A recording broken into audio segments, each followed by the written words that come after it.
Bonjour à tous et bienvenue sur un nouvel épisode du Table Talk. Alors Table Talk c'est comme les zones de podcast mais sauf qu'il n'y a pas d'invités, il n'y a que nous. Que l'équipe clé. Baptiste il est pas invité. C'est pas un invité Baptiste. On a pris un rocher, on l'a mis là. On l'a posé en bout de table. Nouveau setup aussi. Vous me direz ce que vous en pensez. C'est l'idée de Jules. Voilà. Si jamais vous aimez pas, c'est Jules. Ce sera de sa faute. Voilà, visez-le, c'est lui l'élément perturbateur. Du coup, au menu aujourd'hui, on va parler un petit peu donc d'un projet qu'on a mis en place avec de nouveaux athlètes, une espèce de centre de formation. C'est les Américains, ça. C'est nos homologues américains qui mettent ça en place. Du coup, alors on va parler de ça déjà dans un premier temps. Je sais pas si... Est-ce que j'introduis à la partie d'après, ouais. Et puis après, on va parler aussi du nouveau système de qualif des CrossFit Games qui a été annoncé il y a 3 jours, au moment où l'on filme. Et on pourra débattre dessus, voir ce que les gars en pensent et puis ce qu'on en pense tout simplement, en fait. On peut commencer déjà avec notre nouveau projet. Donc, est-ce que tu peux, Théo, expliquer un petit peu le projet ? Alors, en gros, on a fait appel à un partenaire externe pour financer du coup l'entraînement de 2 jeunes. Valentin Orto et Kéwan Judex, et du coup on prend en charge à 100% leur entraînement pendant 1 an, donc en gros ils ne payent plus de coaching, quoi. C'est nous qui les coachons gratuitement entre guillemets, parce qu'on avait ce projet là du coup d'accompagner des jeunes vers le très haut niveau, et on a fait du coup on a fait une petite sélection entre nous et on a réalisé que les 2 profils les plus prometteurs et qui étaient dans la catégorie moins de 20 ans, c'était donc Valentin Orto et Kéwan. Et Kéwan, il faut savoir que ça fait longtemps qu'il est avec nous, ça fait 4 ans. Et du coup, voilà, c'était aussi un peu récompenser le mérite du coup de ces jeunes-là qui s'entraînent depuis longtemps avec nous. Et le projet, du coup, c'est de les emmener le plus loin possible. Donc, on va faire des training camps avec eux, des nouveaux formats avec eux.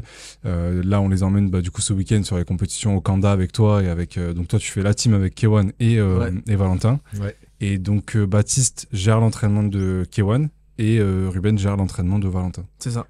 Valentin, il vient tout juste d'intégrer la structure, du coup, vu qu'avant, il n'était pas coaché par EMF, mais du coup, dans le projet, quand on lui a présenté le projet, il était assez séduit, et puis nous, on voulait faire une espèce de FC Porto, ceux qui aiment le foot auront la ref, mais en gros, l'idée, c'était de prendre des jeunes qui ne sont pas encore révélés aux yeux du grand public. Ouais, ils ont 18 et 19, c'est ça. Donc, ils ne sont pas encore révélés aux yeux du grand public, qui ont eu des résultats en teens. Ils ont fait des affiches en Indiv l'année dernière, quand même. Alors oui, c'était les 2 seuls... C'était les 2 plus jeunes, je pense. Ils se sont suivis. Ils ont fait 23 et 26. Ouais. C'était les 2 seuls mecs où tu te demandais si c'était pas loupé de... Ils sont pas en teens, c'est ça. En fait, c'était les 2 seuls athlètes élites qui avaient moins de 20 ans aux affilés l'an dernier. Voilà. Donc c'est sûr qu'aujourd'hui au niveau élite, il y a encore du boulot à faire pour que ça soit dans le top 5 français. Mais en tout cas, ils ont un potentiel et un niveau déjà à leur âge qui est énorme. Donc il y aura encore beaucoup de taf à faire de notre côté pour les amener au plus haut niveau. Mais en tout cas, nous, on croit en eux. Et je pense que s'il y a deux athlètes... parmi tous ceux qu'on coach qui ont peut-être la possibilité d'être dans le top français en élite, c'est bien eux. Ouais, et puis surtout, Kéwan, là ça fait 1 an et 3 mois que tu le coaches, mais avant il avait pas de coaching, il avait qu'une prog standard, alors que c'est quand même c'est pas un gars qui était ultra complet dès les débuts, c'est un mec qui était très endurant, très fort sur le cardio et tout, mais pas du tout de force. Et là, du coup, on vient de faire le bilan un petit peu dès 1 an, et c'est vrai qu'il a pris 25 kilos sur son clean and jerk. Je sais même plus, j'arrive même plus dessus. On a fait un format court avec lui sur ça, mais c'est vrai que c'est vraiment impressionnant. Il y a tout qui a augmenté, et il est beaucoup moins polarisé par rapport à sa force, quoi. Donc il reste encore du boulot, mais en tout cas c'est déjà de mieux en mieux. Et puis Valentin a jamais été coaché aussi, jamais été coaché en perso, je veux dire, comme on le fait coaching nous, à distance qu'en perso, non. Voilà, et du coup ça veut dire qu'il y a une marge de progression énorme. On l'a vu avec Tim, quand il nous a dit qu'il voulait aller aux Games en 2023, c'était impossible. Beaucoup de travail. Et au final, en 1 an de coaching indiv, t'arrives quand même à faire c'est assez impressionnant. Du coup, d'année en année, le progrès va pas être le même qu'avec des athlètes qui suivent une prog standard, quoi. Puis ce qui est bien, c'est qu'ils sont un peu à la période vous savez, cette période de transition qui existe pas, cette caté qui n'existe pas encore en CrossFit, mais qui devrait exister entre les teens et les élites. Les espoirs, quoi. T'as certaines compètes au Marseille. Il y a qu'à Marseille, parce qu'au Games ça n'existe pas, mais dans tous les sports ça existe. Et on le voit aux Games, par exemple, Dallin Pepper, entre sa dernière victoire en Teens et sa première qualif au Games, il y a 2 saisons.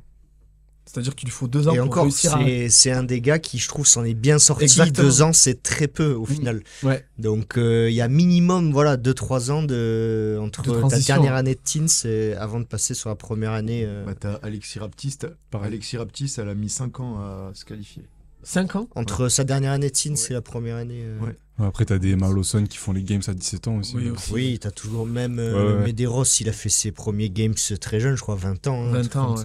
Medeiros 21, Ouais. je crois, même, non Ouais. Ouais. Oui, il me semble que c'était ça. Oui, bon, c'est vrai. Après, c'est plus présent chez les filles, j'ai l'impression, ce truc de Ouais. prématuré. Parce que... Mallory O'Brien, c'était Ouais, pareil. voilà, exactement. Mais ouais, du coup, ils sont dans cette transition-là un peu. Mm. Et du coup, c'est intéressant. Ça va être intéressant à suivre. On verra.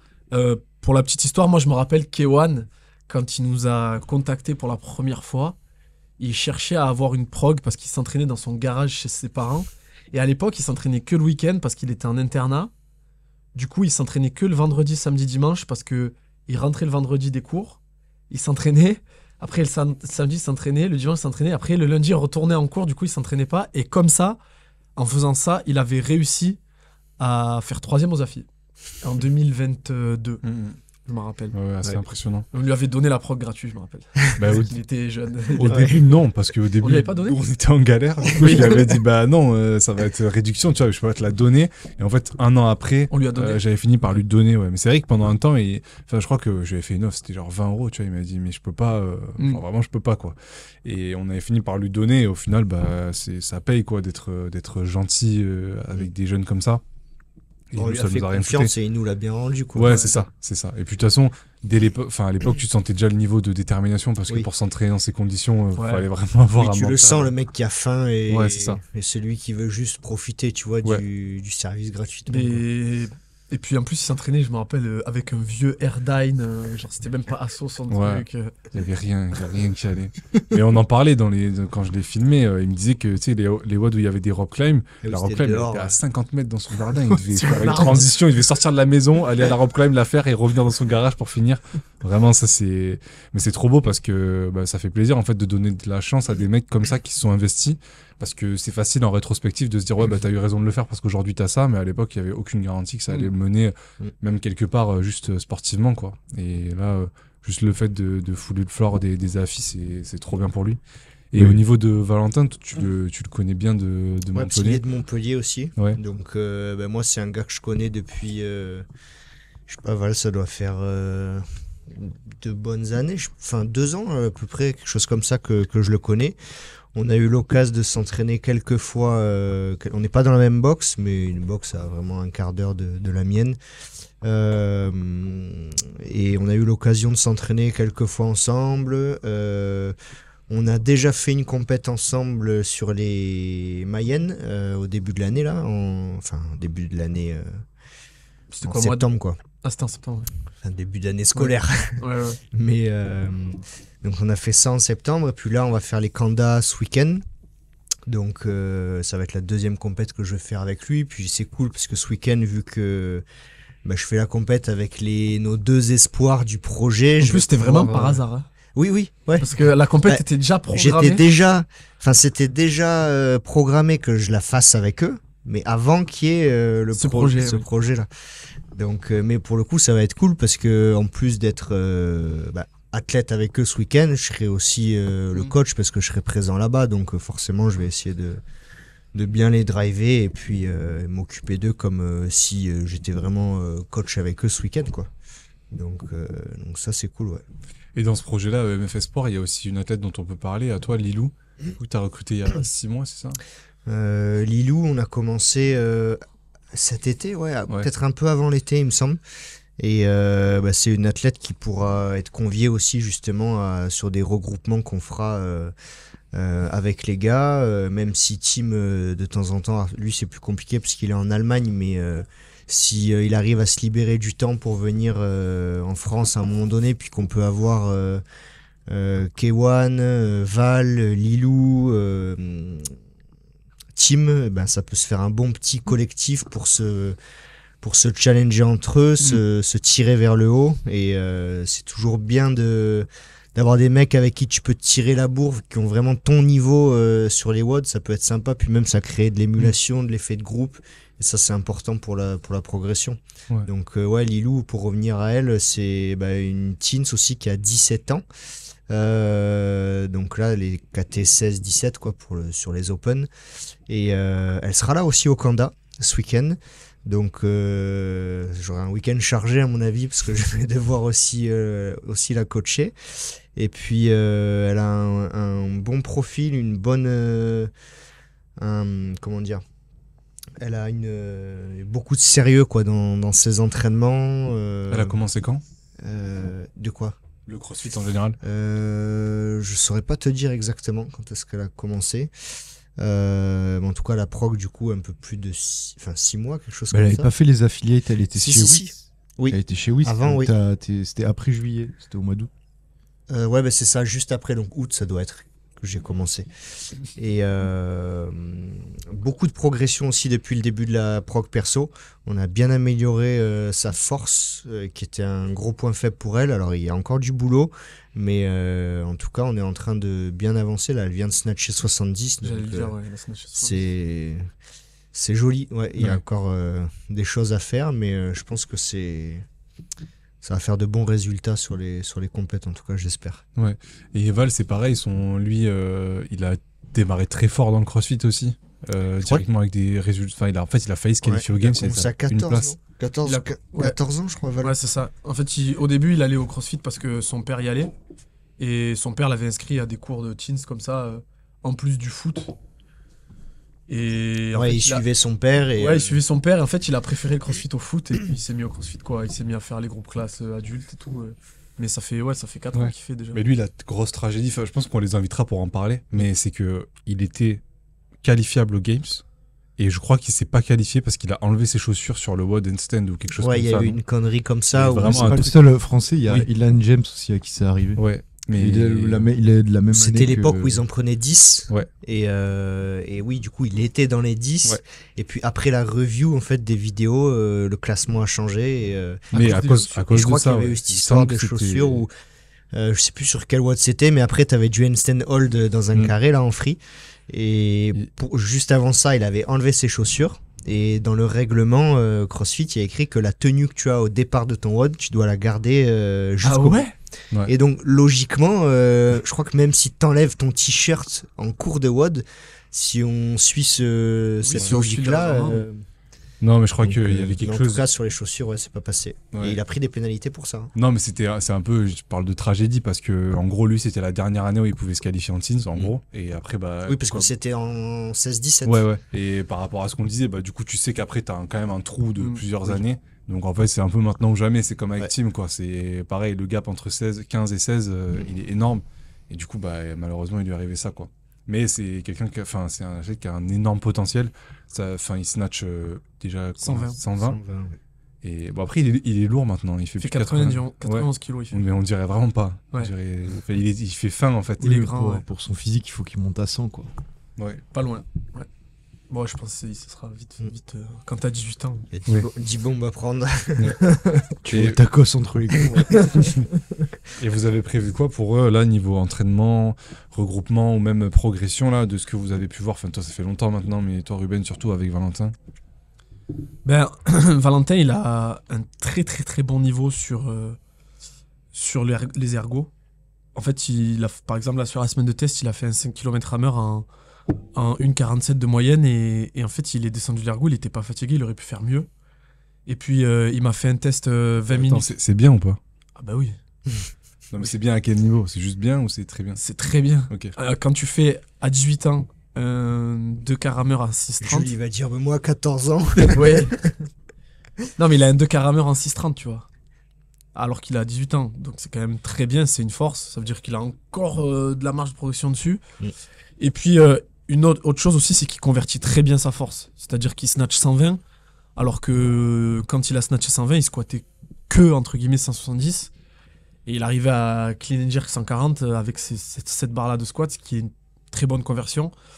Par contre, il a quelques faiblesses, comme par exemple les strict HSPU, un peu les WOD. En fait, il a la malchance, parce qu'il est grand, d'être pas bon, entre guillemets, sur les WOD type open.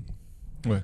C'est un profil un peu à la Fikoski, très bon sur les ergos, bon en crossfit, mais les WOD open, où c'est des WOD que tu dois faire dans ta box et où l'amplitude des mouvements est un facteur déterminant. Genre thruster, burpees. Par exemple, dumbbell snatch, etc. Des trucs qui favorisent des athlètes comme Noah Olsen, par exemple. Ben, sur ça, il est un peu désavantagé. Du coup, c'est quelque chose il faut qu'on bosse. Et on a pris des tests sur la semaine test. Je lui ai fait faire, par exemple, les 20.1. Et je lui ai dit, ben, en fait, ce genre de WOD-là, où t'es pas bon théoriquement, ben, il faut que tu fasses de bons open pour prendre confiance pour la suite de la saison. Te dire que t'as fait des bons open alors que c'est des trucs où t'es pas bon d'habitude, ben, après, sur la suite de la saison, tu seras bien, quoi, en confiance, entre guillemets. Parce que là, tu le récupères à une semaine des candidats ou 2 semaines, c'est trop rapide pour c'est rapide et commencer un cycle ou quoi. Donc, Ben, c'est rapide. Ben alors là, du coup, avant les candidats, il faudra faire une semaine d'affûtage, mais c'est surtout qu'avant la qualif des AFI, parce qu'il faut savoir que cette année, AFI, Marseille et French ont décidé de mettre leur qualif en même temps. Et avant les Open, il n'y a que 7 semaines. Donc, on n'a pas le temps de traîner au final. Il va falloir préparer ça très vite. Ouais. Après, si l'année dernière c'est passé pour les AFI, là, cette année, tu penses qu'il va avoir besoin de plus de préparation? Ben, on sait jamais en fait parce que là cette année ils ont ouvert à l'international, il y a plus de cash prize, on sait jamais en fait. Tu sais pas qui va débarquer. Voilà, tu sais pas qui va débarquer. Du coup, on va vraiment le faire sérieusement en mode priorité. Donc ça, compète prioritaire en NGIF, c'est les AFI. Et après en secondaire, ça sera les Marseille. Ok. Il voulait à tout prix faire les French, mais parce que c'était à la maison, c'est à Montpellier, mais je lui ai conseillé de faire en équipe cette année. Ah ouais? Ouais, parce qu'il peut pas faire les 3 en NGIV et je pense qu'il faut encore 1 an pour qu'il fasse les French en élite bien pour y aller et faire quelque chose d'intéressant. Ouais, et après, toi pour Kiron, c'est pareil, c'est le même plan cette année, c'est Marseille, AFI, Marseille et French, il avait aussi envie de faire les French. Donc le but, ça serait de prendre de l'expérience à WOD avec des grosses têtes, parce que souvent, s'il est qualifié en élite, parce que là aussi, c'est déjà compliqué de se qualifier avec leur niveau qui est très bon, mais sachant qu'il y a quand même des mecs des fois qui viennent de toute l'Europe sur les French, il faut déjà assumer le niveau qu'il va y avoir en élite là-bas. Donc on va essayer déjà de se qualifier, ça serait bien en élite. Et puis sur les French, ça serait vraiment juste prise d'expérience là-bas. Après, par contre, je pense que Marseille et AFI, ils peuvent vraiment faire quelque chose de très correct. Ouais. Et lui, ses aspirations plus globales, c'est tu veux dire à plus long terme? Ouais. Bah, son goal, c'est vraiment d'être qualifié au CrossFit Game en élite un jour. Voilà. Et il n'a pas peur de le dire, et ils le disent et ils l'assument. Ils disent les deux, ils l'assument. Ouais. C'est bien ça, je trouve, qu'ils n'aient pas peur de le dire, justement. Ouais. Et ils disent pas ça en mode c'est juste un rêve, quoi. Ils savent derrière les sacrifices qu'il faut faire pour y arriver, ils en sont conscients et ils ont déjà un petit peu prouvé quand même tous ces sacrifices-là qu'il faut faire, ils sont déjà en train de les faire en fait, en quelque sorte. Donc, ils les ont déjà fait surtout. Oui, ils les ont déjà fait. Ouais. Et après, en termes d'orientation de vie, les deux sont coachs, du coup, vont le devenir. Alors K1 là est déjà coach en ce moment. Et lui, son but, c'est d'arriver à pouvoir vivre du CrossFit, de par les sponsors. Je pense qu'aujourd'hui, tu vis un petit peu plus de par les sponsors que de par les cash prizes pour les crossfitters professionnels. Donc son but, ça serait vraiment de petit à petit enlever des heures de coaching pour qu'il se focalise à 100% sur ce qu'il a à faire à l'entraînement. Mais bon, après ça dépendra aussi de lui, ses performances en compète. S'il est performant, ça attirera forcément aussi un petit peu plus de sponsors. Et puis là, ça se libérera à ce moment-là, quoi. Mais c'est son but, de faire que ça, d'être crossfitter professionnel, même s'il en est conscient qu'il n'y en a pas beaucoup. Et que c'est dur. Ouais, c'est beau déjà d'avoir ces aspirations-là et surtout de les assumer pleinement, en fait, de pas être dans la demi-mesure, parce que nous, on en a vu passer pas mal, mais en fait, qui veulent ça, mais qui veulent aussi plein d'autres trucs, et du coup, tu te retrouves perdu, parce que tu essayes de développer plein de choses en même temps, sauf que... c'est surtout que c'est très dur de l'assumer, parce que c'est un risque. Enfin, ça peut marcher comme ça ne peut pas marcher. Et il y en a qui, comme tu dis Théo, il y en a qui ils le veulent, mais d'autres trucs à la fois, mais parce qu'en fait, ils le veulent, mais ils sont pas sûrs de pouvoir y arriver. Et personne n'est sûr de pouvoir y arriver, mais c'est un risque qu'il faut prendre quand t'as 18 ans ou 19 ans. Si tu le prends pas à cet âge-là, tu le prends pas, quoi. Ouais. Et Valentin, lui, il est en première année de STAPS à Montpellier, donc la fac qu'on a fait tous ici. Donc ouais, c'est un peu les mêmes aspirations que Kewan. Ouais. Et enfin là, il y a pas mal de jeunes quand même qui se lancent aujourd'hui dans ça. Comment on fait pour motiver un jeune justement à se dire bah allez là tu peux y aller à fond là-dedans et tu peux être confiant même s'il y a aucune certitude que ça va marcher, tu vois. Toi par exemple quand tu t'es lancé dans la gym, t'avais aucune certitude enfin t'avais le désir profond d'aller au JO et tu vois de performer là-dedans, mais en soi tu vois comment tu fais pour dire à un jeune bah non en fait là faut que tu mises tout là-dessus. Bah après ça c'est à lui je pense qu'il faut d'entrée se dire quel sacrifice il va falloir faire pour arriver à mon objectif, peser un peu le pour et le contre, parce qu'il y a aussi du contre enfin il n'y a pas que des choses positives de vouloir faire ça, tu dois faire un petit peu une croix sur pas mal de choses dans ta vie.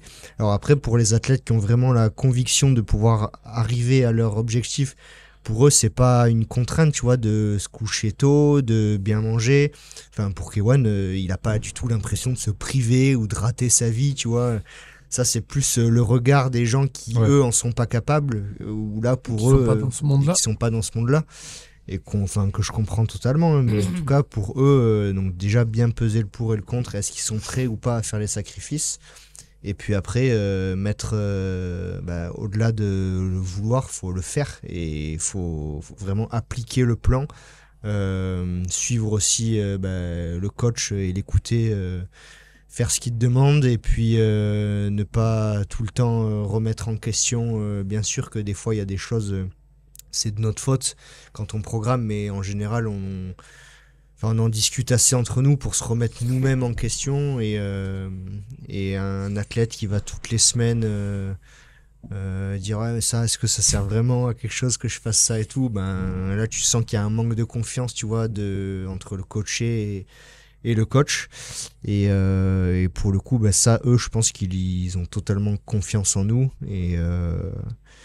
et du coup, si tout ça, mis bout à bout, perdure dans le temps, parce qu'il faut aussi beaucoup de constance, de régularité, mais sur le long terme, pour pouvoir un jour essayer d'accéder à tout ça. Mais je sais pas si ça répond un peu à ta question, quoi. Non, mais c'est ça. Il y a un truc qui est quand même assez intéressant avec ces deux profils-là. Et qu'il y a eu d'autres profils qui nous ont intéressés, mais que c'était pas possible. Et moi, je l'ai dit un peu comme ça, mais c'est la famille. Valentin, son père l'encourage, mais il va, de ce que j'ai compris, de ce que j'ai vu, il interfère pas. Il interfère pas avec ça. Nous, on a eu des discussions avec d'autres personnes. Et on avait de la discussion avec le papa ou la maman ou le machin. Et du coup, c'était pas possible de rentrer en contact avec l'athlète, entre guillemets, tu vois. Ils ont même pas 18 ans, qui sont déjà managés par le père ou la mère. Donc, alors qu'ils ont encore, dans le sport, entre guillemets, ils ont beaucoup à prouver, entre guillemets. Tu vois, là, Kewan, c'est lui qui vient nous voir de son plein gré et son père l'encourage derrière, tu vois.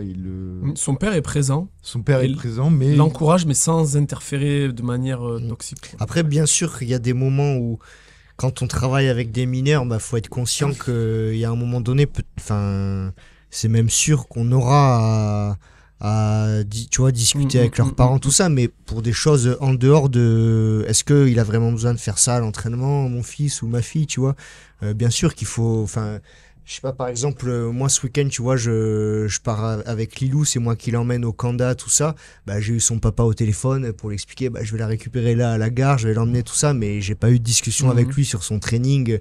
Mais il y a des choses où on est obligé d'avoir forcément du contact avec eux, mais c'est pas des gens qui rentrent dans l'entraînement. Je pense qu'il a besoin de faire ça, Ça, ouais, comme dit Jules, c'est jamais très bon. On parle d'expérience et il y a eu d'autres discussions avec d'autres personnes avec qui on a essayé d'approcher qui n'ont pas abouti à cause de ça, quoi.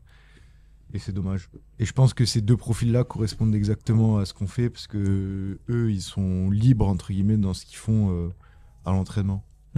En fait, c'est toujours pareil, il y a toujours l'athlète et l'environnement, et je pense que l'un va pas sans l'autre. C'est-à-dire que tu peux avoir le meilleur athlète du monde s'il a un environnement où il est limité, où il y a des gens qui le tirent d'un côté, et puis vous essayez de le tirer de l'autre et tout. C'est impossible que ça fonctionne au long terme. Ça peut pas avoir autant de friction, c'est déjà assez dur ce qu'on fait. Si en plus tu rajoutes la friction d'avoir à expliquer à une tierce personne que tu fais ce que tu fais parce que tu fais, parce que tu sais, parce que machin, ça faut que tous les curseurs soient ouverts en fait. Ouais, c'est ça. Tu peux là, déjà que l'objectif il est compliqué à atteindre. Pour ce genre d'aspiration, tu peux pas avoir une petite coquille dans le truc. Et puis même là, c'est une discussion plus globale, mais par rapport à tous les athlètes qu'on a accompagnés, globalement, ceux qui ont les meilleurs résultats, c'est ceux qui ont fait confiance à 100%. Il n'y a pas de mec qui fait un espèce d'entraînement en collaboration, genre c'est le coach qui programme 80% et lui il fait les 20% restants. C'est vraiment les athlètes, là on peut les citer, mais les athlètes qui ont le mieux performé, c'est ça en fait, c'est les mecs qui font confiance à 200%. Et ça, il a fallu du temps pour le prouver, mais aujourd'hui on pourrait limite parler de profil en particulier et tout, mais globalement ceux qui entrent dans une démarche de coaching en ayant déjà des prédispositions ou des trucs genre moi je sais mieux que machin et tout, ça au long terme ça passe pas quoi. Et oui, complètement. Et ça veut pas dire que l'athlète peut pas discuter avec son coach sur certains sujets. Ça, ouais. Au contraire, une relation coach-athlète saine, c'est l'athlète fait confiance au coach et va exécuter le plan, mais il a pas peur de discuter avec le coach. Là, j'ai de meilleurs ressentis sur ce genre de format ou ce genre de structure. Il n'a pas peur de discuter. Et quand la discussion a été faite et qu'il y a eu un accord, entre guillemets, l'athlète, il va à 100%, quoi. Bah oui, c'est ça, globalement. Et puis, il faut que les deux se mettent d'accord sur tout et que l'athlète se dise vraiment, ok, est-ce que là, ce gars-là qui est en face de moi, je lui fais confiance ? Ou est-ce que, en fait, je le prends un peu par dépit, ou je le prends parce que, j'ai envie de tester, machin, ou est-ce que vraiment c'est quelqu'un, pas j'irai à la guerre avec, tu vois, mais c'est vraiment ça, c'est genre, il peut me dire n'importe quoi, je vais m'envoyer. Moi, je pense qu'il faut qu'il y ait un esprit un peu militaire quand même dans le coaching. Ouais. Si t'as une autorité et que t'as une hiérarchie, c'est pareil, militaire, t'as un général, puis ton colonel, puis machin. Là c'est pareil, faut qu'il y ait une hiérarchie et puis celui qui est au-dessus de toi, tu l'écoutes et tu fermes ta gueule entre guillemets. Et bien sûr, des fois, il y a le côté humain et à l'armée, il y a pas de tu fermes ta gueule. Il y a le tu fermes ta gueule, mais là c'est du coaching, donc tu dois aller un peu tu dois t'ouvrir un petit peu, mais tu dois quand même garder les rênes du truc, quoi. Et Baptiste, c'est quoi les plus gros parce que là t'es celui de l'équipe, je crois qu'il y a le plus de jeunes globalement. C'est quoi les plus gros challenges avec les jeunes par rapport à, parce que t'as aussi des gars plus âgés que toi et tout. C'est quoi le gros challenge que tu rencontres ? Moi, ce que j'essaye de faire dans la manière dont je les coach, c'est d'essayer vu que c'est quand même de la prog perso, il faut aller sur le but c'est de développer au maximum leurs points faibles et de gommer tout ça pour qu'ils soient le plus équilibré possible.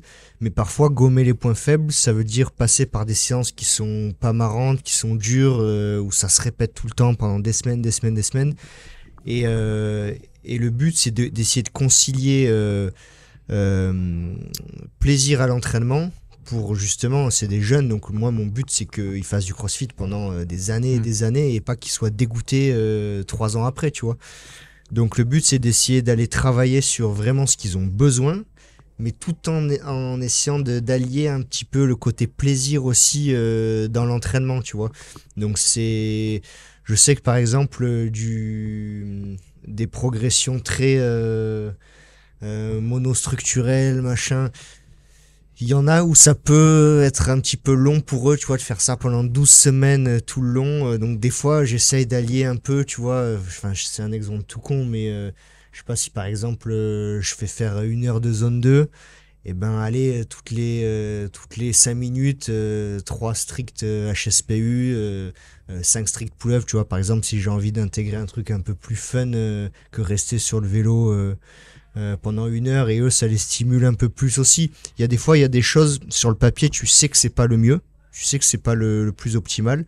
Par contre, l'athlète, lui, si derrière il voit ça comme un plaisir, et en fait il mettra tellement plus d'intention dans le travail que sur le long terme ça sera plus optimal au final. Ouais. Donc c'est ça que j'essaye de faire avec eux, ouais, d'essayer de... C'est vrai que ça ressemble pas vraiment des fois les progs sur les jeunes par rapport à des mecs qui auraient le même profil, mais je sais pas, 10 ans de plus, tu vois. Après, je pense que de par la com qu'on fait avec Ruben, c'est quand même les mecs sont éduqués déjà. Voilà, vous allez venir avec nous en coaching, vous savez comment ça va se passer, vous savez comment ça va se passer, quoi. Oui. Il y a pas de. Le but c'est de trouver les points faibles. Mais je sais que moi, par exemple, j'ai une expérience où avec la gym, il y a beaucoup de personnes qui, moi, quand j'ai arrêté la gym, la période entre 15 et 17 ans, En gros, ça fait déjà 10 ans que tu pratiques le sport. Et ben, c'est à cette période-là où tu as le plus de personnes qui arrêtent. Parce qu'on t'a poussé trop tôt, il y a des choses qui ont été mal faites aussi, tu vois, sur l'encadrement, sur le management avec les gymnastes. Et même, enfin, tu as plein de burn-out, de filles qui arrêtent à 15 ans, elles sont dégoûtées, elles ne veulent plus jamais entendre parler de sport. Et moi, ça, je l'ai vécu vraiment de l'intérieur, donc je sais un petit peu aussi les choses qu'il faut éviter pour pas se retrouver là-dedans. Et essayer d'apporter à la fois de la performance, mais aussi beaucoup de plaisir dans la pratique. Et c'est quoi pour toi le truc numéro 1 qu'il faut éviter? C'est justement pas les surentraîner en fait? Pas de surentraînement, pas de surcharge, leur laisser aussi des moments de temps libre, entre guillemets, d'accepter qu'ils ont des potes à voir, ils ont l'école aussi qui est important. Et si des fois ils me disent là j'ai une période où je vais avoir pas mal d'examens, des choses comme ça, et je vais me dire ok, les examens derrière il a besoin de ça pour travailler toute sa vie. C'est pas grave si pendant une semaine il s'entraîne moins en CrossFit.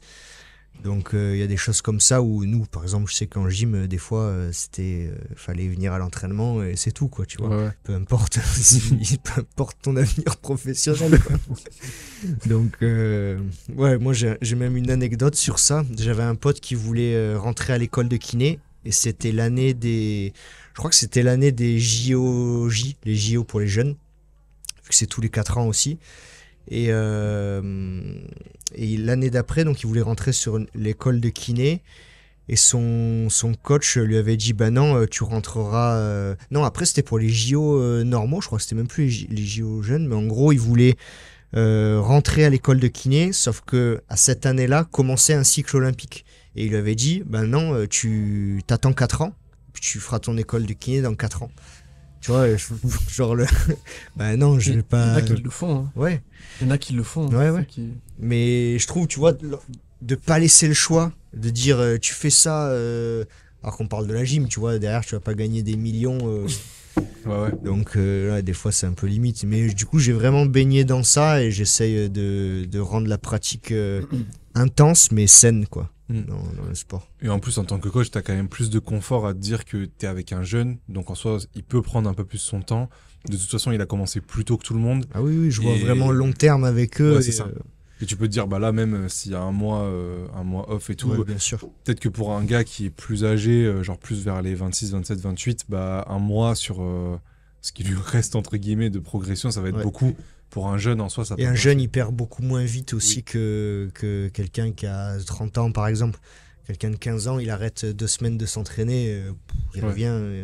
Et vous avez remarqué 2 fois de la haute intensité, c'est bon, il a retrouvé tous ses niveaux de performance, quoi. Et vous avez remarqué des plus grosses capacités vraiment à récupérer chez eux, genre est-ce que c'est complètement délirant par rapport à des gars plus âgés que tu coaches ou c'est dans la norme? Ouais, ils récupèrent quand même assez bien, là où aussi c'est... Je trouve c'est hallucinant entre guillemets. Ils ont quasiment jamais de douleur. Tu sais, et c'est justement, faut pas tomber dans ce piège-là parce ils sont quasiment jamais blessés, à part un trauma, tu sais, une mauvaise chute, un truc comme ça, mais sur des douleurs de type tendinopathie, ça, ils ont quasiment pas. Donc, jamais. Enfin, je crois que si des petites douleurs comme ça, mais jamais j'ai un teens qui m'a dit là, je suis blessé. J'ai mal au genou, je peux pas squatter. Ouais, non, vraiment. Enfin, il y a des petites douleurs, bien sûr, mais il y a rien de comme on peut retrouver avec des athlètes qui sont un peu plus vieux qu'on coach. Donc, ça, je trouve, c'est le truc le plus flagrant. C'est beaucoup moins de blessures. Ouais.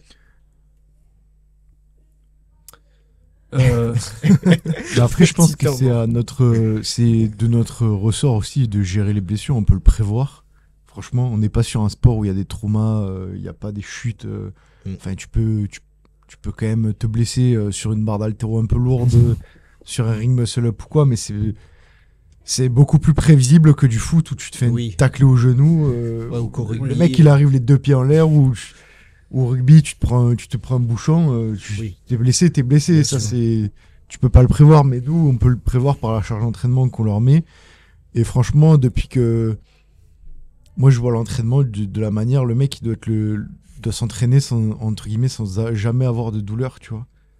S'il a une petite gêne ou un truc comme ça, bah tu me le dis, hop, on réduit un tout petit peu et comme ça, c'est quelque chose qui doit pas rester, donc tu dois tout le temps essayer de, tac, il y a un truc, bam, je réagis, tu vois. C'est ça un peu notre rôle.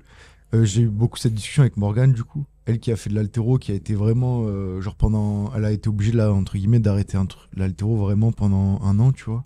De pas faire de lourd, etc., à l'arracher ou à l'épaule jetée. Parce que elle a ses épaules, elle a tiré dessus pendant 2 ans qui lui faisait mal, elle a tiré dessus. Et au final, bah, t'es obligé d'arrêter et de faire une pause d'1 an. Donc sur des jeunes, c'est ça qui est le défi un petit peu aussi. C'est arriver à ce que, c'est pas voir le truc de 19 à 20 ans. Ok, le mec, il s'est qualifié aux AFI, il a fait 10e. Vaut mieux que de 19 à 20 ans, il se qualifie aux AFI, mais il fait 25e là-bas. Mais que dans 5 ans, il soit toujours là et dans 5 ans, il sera sur le podium. Oui. S'il fait 5 saisons pleines. Puis le meilleur athlète, c'est celui qui, t'as beau avoir la meilleure prog, le meilleur coach, tout ça, si t'es blessé, ça te sert plus à rien. Alors qu'un athlète qui se blesse jamais, qui est constant, régulier sur le long terme, et ben au final, il aura accumulé plus de volume global que n'importe quel autre athlète qui se blesse. Ouais. Donc le volume global sur une carrière aussi, il est corrélé à la performance. Donc, Tout à fait. C'est des études qui le montrent, ça, en plus. Puis c'est facile de prendre un mec, de le bourriner pendant 1 an. C'est ça. Franchement, on prend un mec, on le tabasse pendant 1 an, c'est pas grave, si t'as mal, ça va passer, ou un truc comme ça. Je te mets il va être performant. Il va être performant à la fin de saison, mais la saison d'après, il repartira jamais, quoi. Ouais. Donc c'est très très important de se dire t'inquiète, on a le temps, même sur un mec qui a 30 ans, t'as le temps, tu vois. Si ton objectif c'est de faire du sport toute ta vie, t'inquiète, t'as le temps, tu vois. Bah après, globalement, pour un athlète RX, moi je pense que oui, l'objectif ça doit être de s'entraîner sans jamais avoir mal. Après, pour un mec élite, à un moment donné, il faut aussi savoir ce que tu veux. C'est-à-dire que si tu veux vraiment aller loin dans le sport, avoir des douleurs, ça fait un petit peu partie du jeu, quoi, comme tous les grands, des tous tensions, les grands athlètes. des tensions, oui, parce que quand tu fais de la force, tu cherches à créer de la tension. Mais quand des douleurs, tendinopathie, c'est qu'il y a quelque chose qui a mal été géré. Oui, oui. Et ça, c'est un truc que j'avais fait des conférences avec Stéphane Morin, c'est un chercheur qui est prépa physique dans le foot. Genre, il te dit, si le mec se blesse, genre un truc tout con, mais c'est dû à une surcharge, parce qu'une tendinopathie, c'est une surcharge de stress. Donc, ça peut être du stress dû à l'entraînement, comme le stress de sa vie, mais c'est que t'as loupé quelque chose. Tu vois, c'est pas survenu comme ça en claquant des doigts parce qu'il s'est pris un tacle, tu vois. C'est pas. C'est au coach de prendre ses responsabilités. Ouais, mais après, bon, athlète de haut niveau, tu vas jamais te lever le matin en mode oh putain, je me sens trop bien là, j'ai zéro truc, zéro tension. Oui, mais entre tension et blessure, il y a un monde. Je sais pas, moi j'ai toujours vu toutes les interviews pour les avoir toutes regardées, quasiment tous les interviews de mecs des games ou même des bubble athletes comme ils disent. Les mecs, bah, ils sont fracassés 3 mois dans l'année au moins, quoi, dans cette préparation. Oh, mais du coup, est-ce que c'est pas le problème aussi que t'es une Mallory O'Brien qui arrête à 20 ans? Bah, elle, c'est plus un burn-out psychologique, mais après, il y a toujours 40 mecs qui vont aux Games chaque année et qui arrivent à maintenir. Je pense que c'est juste un curseur à trouver. Fikowski, par exemple, il a cette longévité où Ben Smith, et ils n'ont jamais eu de grosses blessures qui les ont empêchés de performer dans leur saison. Oui, mais je pense pas non plus qu'ils ont zéro douleur au quotidien. Je pense que c'est des cycles qu'on voit pas. Eux, je pense qu'ils arrivent à confondre une tension et une douleur. Mais après, là, maintenant qu'ils arrêtent, quand Fraser il a arrêté, dans tous les podcasts, il a commencé à raconter toutes les histoires de fous qui lui arrivaient, où en fait il allait aux Games alors qu'il avait quasiment le genou déboîté, enfin des trucs de malade comme ça. Mais là, on va commencer à les avoir ces histoires-là.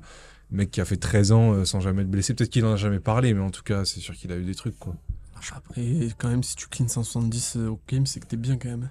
Ben, je sais plus ce qu'il racontait. En fait, il disait que sur cette année-là, il pouvait pas. Son genou lui empêchait de faire des mouvements comme ça là, il pouvait pas tourner quoi avec son genou. Par contre, il pouvait rester faire des trucs dans l'axe. Mais s'il devait tourner, il savait qu'il allait se blesser quoi. Mais je sais pas, t'as plein d'histoires comme ça qui montrent que même ces mecs-là, même si d'extérieur on dirait qu'il y a rien parce qu'ils vont pas à l'hôpital. Non, mais il y a jamais rien. Oui, mais il y a jamais rien. T'as toujours des petites tensions, des petites inflammations, mais c'est comme il dit Jules, l'équilibre entre la petite inflammation et la petite tension qui va créer l'adaptation, créer la surcharge pour repousser tes seuils et te faire progresser, et franchir la limite à la blessure qui t'empêche de t'entraîner, qui t'empêche d'être à ta pleine force ou à ta pleine endurance. Plus l'athlète se connaît aussi avec l'expérience et plus il arrive justement à différencier ces différents types de douleurs. Oui. Donc complètement. Ça aussi, complètement. Ça vient surtout avec le temps, quoi. Tu sais reconnaître Ah ben ça, je sais que ce genre de douleur, dans 2-3 jours, ça va passer. Ou genre justement, ah là, je crois que ça, c'est pas une bonne douleur. C'est pas bon signe, quoi. Et puis tu le vois, une tension à la fin de l'échauffement, tu peux t'entraîner normalement. Je pense que tu as raison, Théo, tous les mecs de haut niveau, ils en ont ça. Mais après, il y a la tension qui t'empêche carrément de faire le mouvement ou la fin de la formation qui t'empêche de faire le Oui, mouvement. mais moi, j'ai pas nié le fait qu'il y a oui, de la non, tension et que c'est oui. normal. Et je dis bien que c'est normal parce que c'est ça qui va créer l'adaptation, tu vois. Mais entre guillemets, le mec, il a une tendinopathie qui l'empêche de faire des chest to bar. Oui, c'est une douleur, mais. Enfin, c'est une douleur c'est une blessure, quoi. Ça t'empêche tout simplement de À t'entraîner. partir du moment où il y a un effet fonctionnel, c'est une blessure en fait. C'est ça en fait. À partir du moment où il y a un effet fonctionnel, tu peux pas faire le squat, tu peux pas faire le chest, tu peux pas faire. Là, on parle de blessure. Si tu peux faire le mouvement avec ta force, 100% de ta force volontaire, avec 100% de ta force volontaire, c'est pas encore dans le stade de la blessure. Alors après, tu as des tensions, des douleurs qui peuvent basculer vers la blessure. Il faut faire attention à. Comme il dit, faire attention à la tendance. C'est les tendances. Faut réagir vite. Bon, après, ce que j'ai remarqué pour revenir à la question de Théo sur les teens par rapport à d'autres, c'est les qualités de vitesse. Je sais pas si tu as remarqué ça, Baptiste, mais tu sais, ils arrivent souvent très très bien à convertir leur force en chiffre d'haltéro par rapport à un athlète qui a plus de 30 ans. Et c'est pour ça que si vous êtes coach et que vous écoutez le podcast, quand vous avez des athlètes master, favoriser beaucoup d'entraînement de vitesse pour la maintenir au maximum. Par exemple, sur la conversion d'un back squat par rapport à un snatch, ils ont tellement de mobilité aussi que forcément ça aussi joue sur le fait qu'ils ont une bonne conversion. C'est ce que je disais dans EMF Éducation, ça, non ? Ouais, tout à fait. C'est vrai. Parce qu'en termes de mobilité, il y a quasiment... Mais du coup, bien sûr, l'entraînement va différer d'un Master 35. Oui. Un Master 35-40, l'entraînement il va être plus sur du travail de vitesse, sur l'haltéro, à des pourcentages 70-80% max, pour avoir quand même des adaptations en vitesse, du travail de position, alors que nos teens, on veut de la force max, on veut créer de la tension, tu vois. Ouais, puis même les masters, tu veux éviter cette charge additionnelle. Ouais, aussi. Enfin, tu veux pas l'éviter, mais parce qu'il en faut, mais tu peux pas lui mettre 2 singles RPE9 dans la semaine. Alors qu'un teens, bon, tu peux. Oui, tu peux. Tu peux. Et puis même, de toute façon, les qualités de vitesse, tu le vois, des sprinters de 100 mètres... Mais c'est pas des vieux. Ouais, c'est pas des vieux. Ouais. C'est pas des vieux. Alors que des forces athlétistes et tout, plus.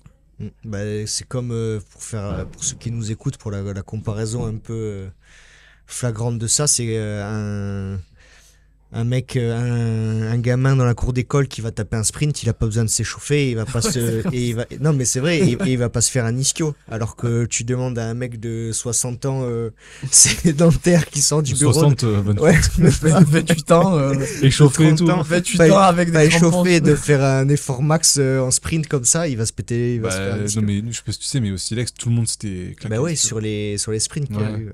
C'était... Après, c'est un effort bien spécifique. Tu fais faire des sprints à des mecs qui squattent plus de 170, 180 et qui font jamais de sprint, c'est-à-dire qu'ils ont de la force pour développer beaucoup de puissance, mais qui tendineusement sont pas entraînés au sprint, t'es sûr que tu vas les péter. En vrai. C'est pour ça que dans les clubs de rugby et de foot, ils font les sprint vaccines, ils appellent ça. En gros, tu dois faire une dose de sprint minimale par semaine, sinon tu vas te péter. Si tu passes sous cette dose, tu te pètes. Voilà. Ouais. Parce qu'en gros, tu dois toujours entretenir tes tendons dans cette vitesse-là. Et tu dois continuer, parce qu'un muscle, il se désadapte, entre guillemets, très très très rapidement. On arrête tous une semaine le sport, on reprend la semaine d'après. Autant au niveau nerveux, on n'aura pas trop perdu, on aura des courbatures du futur. Tous. Et c'est pas, du coup, c'est pour ça que les chests, on a mis ça en place. C'est inspiré de cette méthode-là. Je crois que c'est pas une étude de JB Morin, un truc comme ça, qui disait non, que... c'était... ça, J'avais un truc sur les sprints où, en gros, ils étaient... en fait, le meilleur moyen, la meilleure prévention des blessures pour les ischios, c'était d'être exposé au sprint au moins une fois par semaine. Enfin, au moins à 85% de ta vitesse max. Ouais, mais ça, je me suis inspiré de ce qu'ils font au MHR, au rugby. Ouais. En discutant avec le Mathieu, comment il s'appelle ? Bon, c'est pas important, mais... C'était quoi le préparateur physique du MHR ? Préparateur physique en chef du MHR. Et lui, il nous a expliqué, voilà, nous, on fait ça pour pas qu'ils se pètent les ischios. Tu fais un Mathieu peu le... Borel. Oui, Mathieu Morel. Tu fais un peu le... Borel, ouais. Tu fais le rapprochement avec le crossfit. Quels sont les mouvements ? Il y a beaucoup de vitesse et où c'est sur des zones à risque, bah les chest to bar pour tes biceps, tu vois. Et Donc, on le met aussi un peu sur les GHD. Parce que c'est Ouais, un mouvement que quand tu fais pas, t'en fais 30, le lendemain t'as des courbatures de l'espace. Donc tu fais ça, même les toast to bar, t'as un excentrique qui est ultra rapide. Tous les mouvements de gym, de toute manière, c'est des excentriques qui sont très très très rapides. Des efforts très secs, très tendineux. Donc, même le ring MU, dès que t'arrives, surtout ceux qui arrivent très bas là, sur la transition, que tu mets beaucoup de vitesse, c'est là aussi que tu peux te blesser. Après Baptiste, lui, il connaît pas le... bas. Non, mais il connaît pas le... Je fais pas de chest to bar pendant 2 semaines, j'en refais 30, j'ai mal au biceps. Il connaît pas ça. Quand même. Et du coup, voilà, c'est un peu... Ça s'est inspiré de ça. Un peu inspiré de ça, ouais. Je pense que sur des jeunes, t'as moins besoin de le faire, oui. Clairement. Oui. Clairement. Bah, beaucoup plus de laxité, ouais. Tendineuse. Et un truc qu'on a oublié de mentionner, c'est qu'on va au Wodapalooza cette année quand même. Ouais, c'est vrai. Oublié. J'ai oublié de le dire. On balance ça comme Même ça. dans le plan du podcast, on s'est même pas dit qu'on allait en parler. Mais On avait oublié. Ouais, bah du coup, bravo Baptiste déjà pour votre team, pour vous être qualifié. Donc ta team c'est Robin Potier, Raphaël Després et toi. Et la seconde team, les Underdogs, c'est Arthur Odanal, Kewan du coup, et Léo Colicio. Voilà. Et du coup, comment s'est fait cette team en interne? Qu'est-ce qui a fait que vous ameniez à faire, vous vous chauffiez pour faire les Wodapalooza? C'est Ruben. C'est le Rubs qui s'est... En fait, C'est dit, j'en peux plus de les ramener juste aux affiches. Non, en fait, j'avais pour projet cette saison de faire des regroupements de compétiteurs. À la base, c'était un projet pour faire une team pour les semi-finales EMF. Mais il n'y a plus de semi-finales, mais on en reparlera plus tard dans le podcast. Enfin, il n'y a plus de semi-finales physiques. Il n'y a plus d'entreprise CrossFit. Bientôt. Attends, calmez-vous. Bref, du coup, j'avais... Ça, gardez-le pour dimanche avec Ellie. Du coup, j'avais ce projet-là, puis après, ça s'est transformé en... Bon, déjà, on va commencer par faire des regroupements de nos compétiteurs une fois tous les 2-3 mois, le plus possible dans la saison pour, déjà, qu'ils s'entraînent ensemble, créer un effet de groupe, créer une émulation, maintenir leur motivation, et puis aussi qu'ils aient des trucs à prendre dans ces week-ends-là, soit avec Zvetan sur l'haltéro, soit Baptiste sur la gym, soit avec moi sur la piste d'athlé, enfin des trucs qui peuvent ensuite mettre dans leur entraînement. Moi, je sers à rien. Non, bah, avec Jules, moi, piste d'athlé, rameur Jules, peu importe. Bah, l'haltéro Jules aussi. Bon, l'athlé aussi. Enfin, là, je parle de... Oui, enfin, là, je parle de... Qui prennent des trucs, quoi. Ouais. Voilà. Des trucs, ouais. De ton ex, faut bien que je t'emmerde un peu. Avec Théo sur le marketing. voilà. Prendre tout, quoi. Bref, du coup, j'avais créé ce groupe WhatsApp où j'avais mis tous nos compétiteurs qui pouvaient rentrer dans ce mall. Et du coup, il y avait ces gens-là. Il n'y avait pas Léo. Et du coup, Baptiste, c'est qui a chauffé? C'est Robin qui vous a chauffé, vous deux? Je sais plus trop comment ça s'est fait. Non, mais c'est vous qui nous avez... Non, c'est toi qui a un peu... avait dit, les gars, il y a les WADA. Vous allez ensemble, vous allez ensemble. Je crois. Hein. Ouais. Ça s'est fait comme ça et on n'a pas trop eu le choix. C'est mieux comme ça, d'ailleurs. Parce que oui, le truc de créer des groupes avec 156 mecs et dire allez faites des teams s'il vous plaît, ça marche pas. Je crois que Arthur et Kewan voulaient être ensemble. Arthur et Kewan, c'est parce qu'ils couchent ensemble. On n'a rien contre la communauté LGBT. C'est bien joué. Ouais, parce qu'après ça y est, on va avoir tout le monde sur le dos. Et du coup, ça va être sorti hors contexte ça. On les attend les woks. On pourra faire une cagnotte à 1 000 €. Du coup, parce qu'on pourra pas se payer un avocat tout seul. Et du coup, ouais, Arthur et Kewan voulaient être ensemble parce qu'ils sont très très très amis en dehors du CrossFit aussi. Et à la base, ils devaient faire avec Hugo, mais Hugo avait décommandé. Enfin, pas Hugo Aubry, un autre Hugo. Et du coup, j'ai dit, les gars, moi sur OMF Compete Elite, j'ai Léo qui est bouillant et qui est beaucoup plus vieux que vous. Du coup, ça apportera un peu de sagesse à l'équipe. Et au final, la vibe était... temporisera. Ouais, voilà, il temporisera. Et au final, la vibe était super bonne et ça s'est fait, ça a marché très bien. Parce que les gars ont fait 2e RX, 3e RX.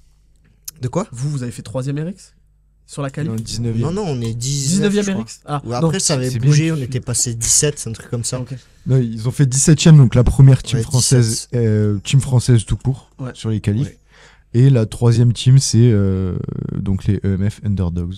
Qui sont... Oui, c'est la 3e team française. Oui, 3e team française. Ouais. C'est ça. Donc il y a 3 teams françaises qui vont au Wodapalooza et 2 EMF. Ouais, sur plus de... C'est quoi, 150, non? Un truc comme ça. Non, en gros, t'as 20 élites, 40 inter, 40 RX et 80 open. Ouais. Ok, je savais pas qu'il y avait 80 open. Ils ont changé le nom Scale par open? Oui, je pense. Ok. Du coup, Ça, ça c'est fait mieux. 80, 40, 40, ça fait 160, ça fait 2 centimes. Ouais. Ouais, c'est monstrueux du coup. Et la qualif, vous l'avez vécu comment? C'était hard? Et ben, c'était intense, ouais, franchement, c'est satellisé sur Ouais. tous les WOD. Je crois qu'on a fait. Il n'y a pas eu trop de ridoux, en tout cas dans notre team. On a fait ça sur une semaine, hein, en gros. Il en a fait aucun, Raph. Euh, À part le premier où il s'est trompé, il non, avait parce fait que du thruster coup, il chest. avait hésité à refaire le clean, mais il l'avait pas refait. Et oui, il avait inversé thruster chest. Mais du coup, on avait chacun 4 WOD en tout à faire. Un avec les genres de Fran, là. Il y en a un, c'était thruster pull-up, l'autre thruster chest et thruster bar muscle up. Et avec de moins en moins de reps, avec l'ordre comme je viens de l'annoncer, et la barre un petit peu plus lourde à chaque fois, 40, 50 et 60. Donc ça, c'était le premier WOD. Ensuite, il y avait Karen. Karen. Ça, par contre, tout le monde le faisait. Mm. Voilà. Avec, avec les 3 2 minutes, 2-3 minutes. 3 minutes, c'était toutes les 3 minutes, les 3 dont la minutes, minute 0, 15 power snatch et 34. Karen. Et il y avait un truc bizarre aussi où tu avais un AMRAP de gym et la durée de l'AMRAP dépendait de. Ouais, tu faisais Du hold. T'avais 10 minutes de cap, ou dans ces 10 minutes. Ouais, si, c'est ça, 10 c'était minutes. Et dans ces 10 minutes, tu devais faire un max handstand hold et un max dead hang hold. Et en fonction du temps que tu cumulais sur ces deux mouvements, par exemple, tu arrives à cumuler 8 minutes en tout, et ben derrière, tu as un AMRAP de 8 minutes. Enfin, tu as un Du AMRAP de temps la cumulé. durée cumulée sur la première partie. Et l'AMRAP, c'était un enchaînement de toss to bar et wall walk. Ça, ça, c'est celui que tu avais Donc fait. ça, moi, je l'ai fait. Mais Après, il y a eu c'était 75 bar facing burpees, des shuttle run ouais, et DDU. des DU. Ah oui, c'était 250 DU et, Ça, c'est Robin, nous, qui l'a fait. et Ouais. 75 bar facing burpees, 250 DU et 50 shuttle run. Si je me Je trompe sais pas. plus. Ouais, Et après, le troisième, c'était clean. MM 13 minutes, tu commences à soit à 102, soit à 125 et t'augmentes jusqu'à atteindre une certaine charge. La charge maximale, tu pouvais atteindre en kilos, parce qu'ils avaient fait en pound pour ceux qui sont là-bas et en kilos. Donc c'était différent en plus. Ouais, mais t'étais obligé de faire une barre à chaque minute. Ça, c'était un petit billet de la qualif d'ailleurs, parce qu'en gros, les Européens, s'ils allaient à la dernière barre, ils étaient quand même devant ceux qui étaient aux États-Unis à la dernière barre. Ça, il vous l'avait expliqué, Raph. Ouais. Et en gros, du coup, Raph, il a fait 157. Donc, très bon score aussi. Et, mais il pouvait faire 162. Attends, c'est quoi ce truc des kilos et des pounds que t'étais Parce devant qu'en gros, tu devais, soit tu étais aux États-Unis, tu augmentais de 5 pounds par barre, ou soit de 5 kilos. Non, de 10 pounds ou de 5 kilos en tout. T'avais pas le droit de faire des bombes 3 kilos, quoi. Voilà. Ouais. En gros, si tu faisais 10 pounds, ça fait 4,4 et 5 kilos, Ouais, bah, c'est c'est clair. 5 kilos. Donc, c'était un petit billet un peu de la. Donc ça, c'était Raph De la qui l'a qualif. fait. Et pour valider le score, t'étais obligé de valider une barre par minute. Donc, Ouais, voilà. tu pouvais pas trop faire le fou, quoi. Et après, il y avait un WOD où il y avait toute la team qui le faisait. Ça faisait un long... je me rappelle plus les mouvements, mais il y avait du rameur, des box step over, des burpees box... Voilà, l'AMRAP durait 12 minutes, je crois. Et en fait, sur ce long Metcon, tu reprenais là où ton partenaire s'était arrêté avant. Voilà. Et après, c'était un AMRAP, donc tu faisais le max de reps ou max de tours cumulés. Voilà. Je trouve que c'était qualif plutôt cool. Ouais, des bons WOD de qualif. Les WOD à Palooza, en général, c'est toujours bien les WOD. Après, des fois, il y avait des standards, on comprenait pas tout. Ouais. Par exemple, le WOD de gym, là, il y en a un qui a fait que le dead hang et pas le handstand, et il a Ouais. fait 10 minutes, du coup. Ouais, tu pouvais faire qu'un seul des deux, ouais. Tu fais 10 minutes en dead hang, toi? Non. Ouais, c'est ouf. Non. C'est un fou, le type. Et lui, les mecs de la foire, là, où tu te suspends à la barre pour Ouais, qu'il le voit, il tremble. Ils mettent de la graisse de fric sur la... Et du Donc, coup, cette année, EMF est présent aux Games et au Wodapalooza. Ouais. Du coup, c'est ce que tu m'as dit dans le vocal, les Wodapalooza en soi, c'est la deuxième plus grosse qualif, la deuxième plus grosse compète où tu peux te qualifier. Ouais. Parce que les ROG, c'est mort, les autres compétitions, c'est sur invitation et tout. Ruben, t'en penses quoi de cet achievement 6 ans après la naissance du Insta? Ce n'est que le début. C'est tout ce que j'ai à dire, ce n'est que le début. Après, oui, forcément, hein, ça fait longtemps que... on travaille pour ça, mais il y a encore plein de choses à faire. Moi, j'étais comme un ouf. J'étais pas jusqu'à minuit en train de refresh. Ouais. Et moi, en fait, je disais deuxième parce que j'ai regardé, j'étais en Slovénie et je les voyais deuxième RX, j'étais trop content. Genre. mais vous ferez deuxième là-bas, c'est pas grave. Ouais, parce que du coup, Robin il est déjà allé en Inter l'année dernière. Il a gagné. Et il a gagné l'équipe, enfin la compétition en Inter. Et du coup, bah là, on espère aussi de gros résultats sur place, quoi. Ouais, Surtout qu'ils profitent parce que c'est. Ouais. Enfin, oui, clairement qu'ils profitent et qu'ils WOD à fond et le meilleur qu'on peut leur souhaiter, c'est qu'ils fassent chaque WOD au meilleur 100% de leur potentiel et puis après on viendra ce qui vient. Ouais. Et nous, du coup, on y va une semaine avec eux. Du coup, pour les accompagner et suivre un petit peu du coup, la compétition, faire des vidéos, les soutenir aussi en présentiel là-bas. Et toi, Baptiste, pour vous, c'est un gros investissement de partir là-bas? Tu veux dire de notre poche? Ouais. Bah, faut compter à peu près 2000 par tête, quoi, pour... Déjà, l'inscription, c'est 1000 $. Déjà, l'inscription de la team, c'est 1000 $. Et les vols, à la limite, c'est pas très très cher. Enfin, tu vois, pour 400, je crois qu'on a payé 470, 475 l'aller-retour. Le logement, puis après, ben, là-bas, on sait que ça va coûter cher sur place, quoi, pour se nourrir, pour se rendre à la compète, des petits frais de Uber, des choses comme ça. Mais ouais, on a calculé et c'est environ 2000 par tête, quoi. Ouais. Voilà, donc c'est sûr que c'est quand même un budget, ouais. Ouais, c'est un gros investissement et même personnel parce que toi, bah, du coup, tu prends une semaine off complet, les gars aussi. C'est comme quand on allait au game, c'est-à-dire que t'as un peu le double truc, quoi. Tu fais ta compétition, mais bon, la vie s'arrête pas non plus, donc. Ouais, bah après là, je pense que par rapport quand j'avais fait enfin là, du coup, en tant que coach, les games avec Team cet été, je crois que j'avais pas pris j'avais rien posé. Enfin, je faisais mes progs le soir et tout. Là, je pense que je vais m'arranger pour je ferai 2 semaines à l'avance. Pour au moins là-bas, je profite et je serai focus sur la compète puis pour profiter des games, quoi. Ouais, des games, des Wodapalooza. C'est clair. Ça, c'est les prochains games, ça. C'est clair. Et du coup, vous pensez quoi? Donc là, on a le nouveau système de qualification, enfin pour la saison individuelle des CrossFit Games qui vient de tomber. Donc pour rappel, en gros, les Open seront du 27 février au 17 mars. Et après, on aura des in-affiliate semi-finals pendant 4 jours. Du coup, c'est 3 semaines toujours? C'est ça. Ouais, ils sont pas repassés quand même sur 5 semaines. Non, 3 semaines.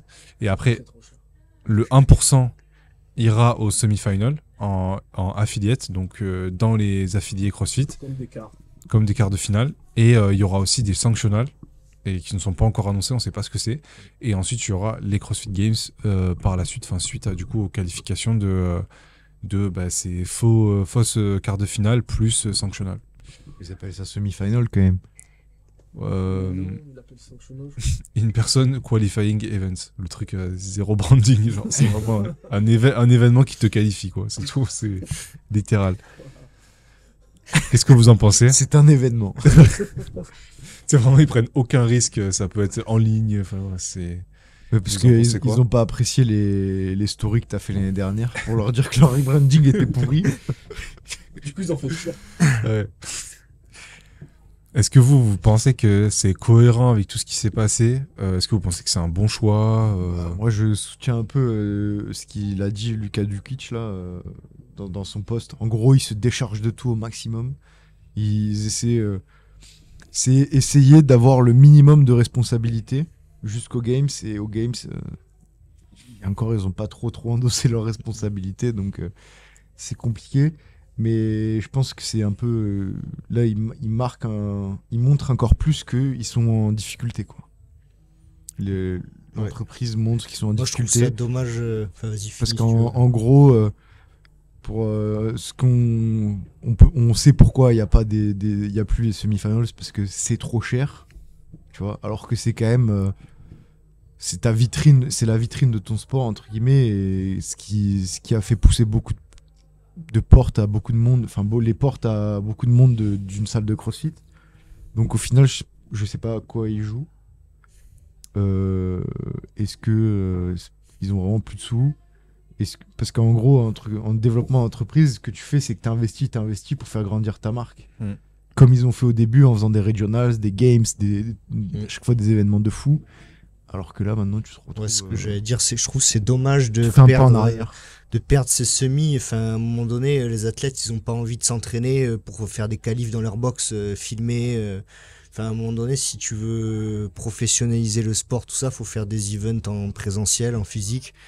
Et l'époque des régionales, enfin, c'était incroyable. C'était, Même les semis. c'était ouais, les semis, c'est pareil. C'était un truc de fou que tout le monde regardait, tout le monde attendait avec impatience. Je pense que pour les athlètes, ça devait être quelque chose de ouf pour eux à vivre comme expérience.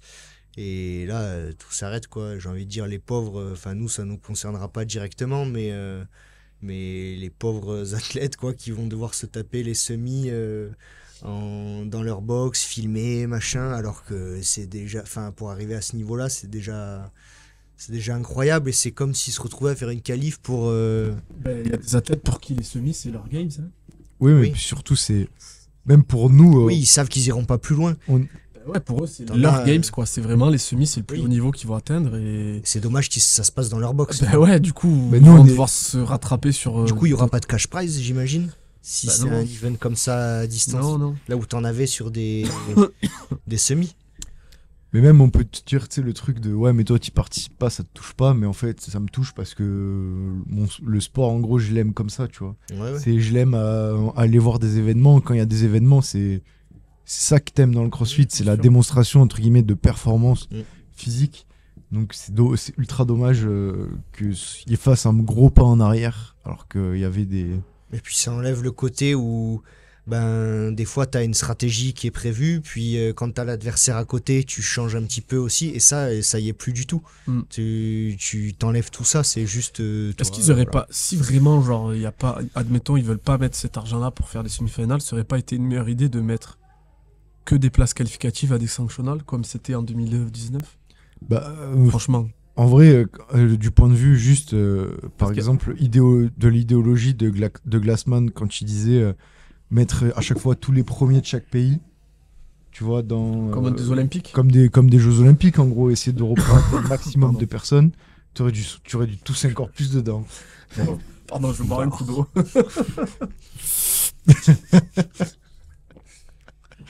Non, mais du coup, tu sais, un peu de représenter un maximum de pays et avoir des places de sanctionnal dans avoir plusieurs sanctionnals, quoi, tout simplement. Parce que c'est dommage, là, tu te retrouves avec un truc qui veut un peu rien dire. Bah, je pense qu'ils sont sur une année de transition où là, ils n'ont pas eu le temps de finaliser un truc, un vrai truc sanctionnal. Donc, ils mettent ce truc, c'est pour ça le qualifying events et il n'y a pas de liste. Je pense que c'est parce qu'ils vont voir d'ici là quelles compétitions sont éligibles à ça ou non. Et surtout que tu as plein de compétitions qui se sont désaffiliées de CrossFit Licensed Event. Ouais. Genre, t'as les Lowland qui se sont désaffiliés de ça. Tu vois, T'en as Enfin, pas il y en en a- Arabie Saoudite, mais J'en genre. ai en Arabie Saoudite. Les Dubaï, c'est plus ça aussi. je crois, ouais. Dubaï Parce- aussi, Parce que sinon, il n'y aurait pas Luka Dukic qui y serait. Mm. Tout simplement. Ouais. Et donc. Non, je voulais rappeler juste vite, parce que j'ai le post de Luka Doncic sur les yeux et c'est vrai qu'il a fait pas mal de bruit. Du coup, je voulais juste le relire, enfin reciter les 5 points qu'il a mis. En gros, il dit que les CrossFit Games rendent chaque partie de la saison jusqu'aux Games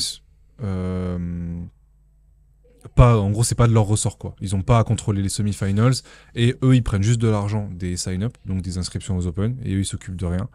Maintenant, la vidéo review, ça va être une clé en fait dans la progression de l'athlète vers les games. Et chaque année, il y a eu des gros loupés par rapport à ça, des mecs qui perdent des places, des vidéos qui sont jamais review, mais au final qui décalent les athlètes vers le bas et qui du coup qui rendent encore plus difficile le process de qualification. Ensuite, zéro support au sanctional. Donc en fait là, les French, les affiliates, les Marseille, si ça devient des sanctionals, c'est à leurs frais en fait. C'est eux qui doivent gérer toute la programmation et surtout avancer les fonds pour gérer ça. Et en plus, un truc qui n'est pas écrit, enfin qui est écrit comme il dit en fine print, c'est que maintenant le prize purse des games, il va dépendre des signatures, enfin des inscriptions aux Open. Donc en gros, ouais, ils ont communiqué sur ça. Ouais, enfin c'est le fine print, c'est sur le site quoi, c'est dans l'article. Ah. Plus il y a des inscriptions aux Open, plus le prize money pour les games sera élevé, moins il y en a, moins il sera élevé. C'est lié au truc. Du coup, si cette année les games c'est une catastrophe, si c'est une catastrophe, ce modèle-là c'est une catastrophe, il y a je sais pas 50% moins de signatures aux Open. Pardon, je dis signature mais c'est parce qu'il dit sign up, c'est inscription. Bah en fait, du coup, les mecs qui vont arriver aux Games, ils auront fait tout ça, ils seront arrivés aux Games et ils vont prendre moitié moins que l'année d'avant. Oui, autant, ouais. Et à la fin, bah, il finit par vous rendre vraiment ça très facile. Voilà. Et ça, en plus, dans un feu d'artifice de communication 2 jours après le fait qu'ils veulent pas révéler les détails du coup sur l'investigation sur Lazare du Kitsch. Je sais c'est pas. ouf. J'ai l'impression qu'ils veulent être de plus en plus dans un logique de rente, peut-être. Ouais, mais là, il y en a plus, là. C'est toutes les décisions, ça pousse pas à la consommation. Non, mais ils ont rien à faire, ils ont les sign-up qui rentrent, tu vois, c'est un peu ça qu'ils veulent faire. J'ai l'impression, genre. Ouais, ça va être de retour au ranch, les games. Enfin, je sais pas, j'ai l'impression que c'est un peu. Ouais, allez, on prend juste les inscriptions et puis on fait pas d'événements. Ouais, voilà, on fait les open, tac. Voilà, on verra l'argent qu'on a et en fonction de ça. Mais je me rappelle l'année où ils avaient enlevé l'année de la révolution. Dès la fin des regionals, il n'y avait pas eu d'annonce. C'est un peu comme une grosse cagnotte litchi, quoi. Mais il y avait, à cette époque-là, je me rappelle, est-ce qu'il va y avoir des open announcements? Bah Ils l'ont oui, pas dit, mais l'année 2019, l'année où ils ont enlevé les regionals, il n'y avait pas eu d'open announcement Oui. de CrossFit. Ça avait été Rogue, ça avait été, je sais pas Ah ouais. qui l'avait fait, ça avait été les marques qui l'avaient fait. Même. Les French en avaient fait une avec Willy George et Street Horner, je me rappelle. Et c'était comme ça, ils n'avaient pas fait d'open announcement. C'est bon, débrouillez-vous, genre. Ah ouais, ok. Eh ben. Ouais, bah, ça soulève plein de questions sur l'avenir de la marque, quoi, globalement, et surtout, il y a, le premier commentaire épinglé. Alors après, je sais pas si c'est vraiment le premier ou si c'est moi qui le vois parce que je suis abonné à lui, mais c'est Maléros qui dit, genre, chaque année, normalement, on a trop hâte de voir ce poste, et là, tout le monde est dégoûté de voir les dates et tout. Normalement, t'es trop content, tu te dis, ah ouais, ça va être ça et tout ça. Et là, bah, le fait de faire encore un retour en arrière sur les quarts de finale, qui l'année dernière déjà était ouvert au 25%, et ça avait déjà fait débat, et bah là, du coup, genre, les enlever, alors que ça fait 2 ans que c'est là. Les 25%, c'était vraiment pour faire des sign-up en plus. Ouais. Il n'y avait pas d'autres. 20 ou 25 25. C'était vraiment pour faire des sign-up en plus. Oui, il n'y a aucun autre argument. Bah, il y a des arguments marketing politiquement corrects, du Oui, style, c'est pour permettre à plus de gens de faire la voilà. compétition, machin, mais bon. Non, c'était vraiment pour faire des sign-up en plus. Ou alors peut-être la volonté de faire des quarts de finale, un deuxième open, mais ben, ça n'avait pas marché parce que tu fais des quarts de finale sur 4 jours.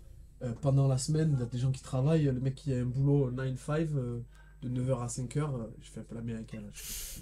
Donc, Ça me fait penser à Gilles Lelouch, que tu parles. Bref, le gars qui a un travail normal, il peut pas faire l'écart. Ouais. C'est pour ça que ça marchait pas. Mais du coup, moi je me rappelle, j'avais fait une story une fois en rigolant. Je m'étais inscrit au car et j'avais écrit ouais, j'adore les cars, dans 2 ans il n'y en aura plus. Ben, j'avais raison en fait. Ressort là. J'avais fait une ref à la Jean-Claude Van Damme, mais je vais le ressortir. C'est vraiment ça en fait. Je savais qu'il n'y en aurait plus, ben il y en a Ouais. plus. Ouais. C'est terrible. Moi, je trouve ça terrible. Ouais, non, mais c'est vraiment voir ce que t'aimes le plus, couler un petit peu. Et après, pour moi, bah, du coup, ça laisse. Je suis content parce que, vu mon poste aux affiliates et tout, bah, je suis content de voir qu'au final, les sanctionnals prennent plus de place. Et bah, forcément, les grosses compètes en France sont en première place, du coup, pour récupérer ce rôle-là de spot pour se qualifier aux Games. Mais ça relève aussi plein de questions. La programmation de la compète, le lieu de la compète. Imagine, t'as une compète qui teste le swim, t'as une compète qui le teste pas, et les deux sont sanctionnels, et les deux ont autant de places qualificatives aux Games. T'as une compète dans le froid, une compète dans le chaud, une compète sur 2 jours, une compète sur 3 jours. Enfin, C'est quand les French? C'est quelle date la finale? je sais plus, fin juin. Parce qu'en gros, je crois, là, les sanctionnals, c'est de fin mars ou de début Ah oui, avril jusqu'à fin juin. Ah oui, à ouais, fin c'est ça, juin. ouais. Du coup, en gros, ça exclut beaucoup Ouais. de compètes au final. Ouais. Oui, et ça, évidemment, ils l'ont pas dit. Non, parce Voilà. qu'une année, les Wodapalooza étaient sanctionnels, non? Non, jamais, parce que c'est 2019? toujours en janvier, donc je crois pas. Ah ouais? Peut-être. Non, eux, ils ont un système où si t'es qualifié aux Games, tu peux inviter quelqu'un qui n'est pas qualifié aux Games dans ta team. Enfin, il y a un rapport entre les Games et les Wodapalooza, mais pas de qualification, quoi. Et aucune année, ils ont été sanctionnels à l'époque des sanctionnels? Il me semble pas, hein.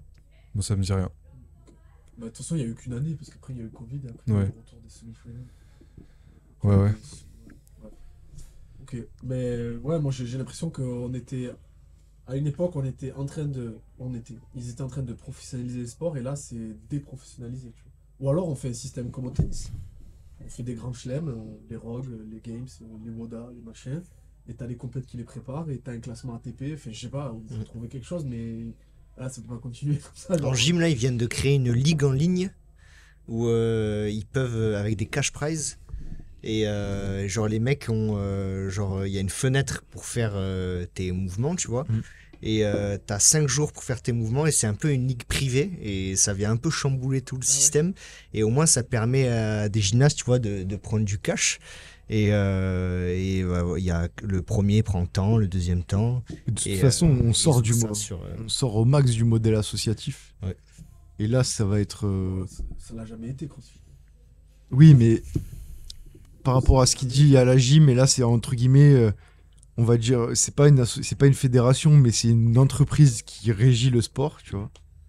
Là, au final, ça va être plusieurs personnes, tu vois. Autant, t'as une entente entre Rogue, Wodapalooza, une autre et les French ou les affiliés, tu vois. Ils se disent, bon, on est les 3 compètes, et ben, on imagine c'est le grand chelem, tu vois.